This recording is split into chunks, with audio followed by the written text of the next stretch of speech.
ذات گرامی اسلام نے سہری کرنے کی نہ صرف ہمیں اجازت دی ہے بلکہ نبی پاک صلی اللہ علیہ وسلم نے ہمارا شوق بڑھایا ہے، ہمیں ترغیب دلائی ہے سہری کرنے کی۔ جس طرح ہم اپنی اولاد کو مال کمانے کی ترغیب دلاتے ہیں، انہیں روزی کمانے کی ترغیب دلاتے ہیں، تعلیم حاصل کرنے کی ہم اپنی اولاد کو ترغیب دلاتے ہیں، نمازیں پڑھنے کی ترغیب دلاتے ہیں، نبی پاک صلی اللہ علیہ وسلم نے اس طرح ہمیں سہری کرنے کی ترغیب دلائی ہے۔ نبی پاک صلی اللہ علیہ وسلم نے ارشاد فرمایا سحروا فإن لكم في السحور برکت، سحری کرو، سحری کا کھانا پینا کھاؤ، تمہارے لیے سحری کے کھانے میں برکت رکھی گئی ہے۔ ہمیں چاہیے کہ ہم سحری کا کھانا ضرور کھائیں، بلکہ سیدنا عبداللہ ابن عباس رضی اللہ تعالیٰ عنہ سے روایت ہے، اس حدیث پاک کو ابن ماجہ نے اپنی سنن ابن ماجہ میں نقل فرمایا ہے کہ نبی پاک صلی اللہ علیہ وسلم نے فرمایا سحری کر کے دن کے روزے پر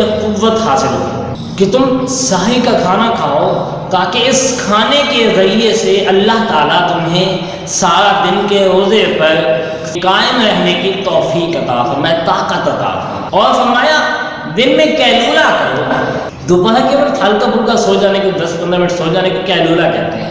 فرمایا دن میں کیلولا کرو تاکہ تم رات کے قیام پر مدد حاصل کر سکو۔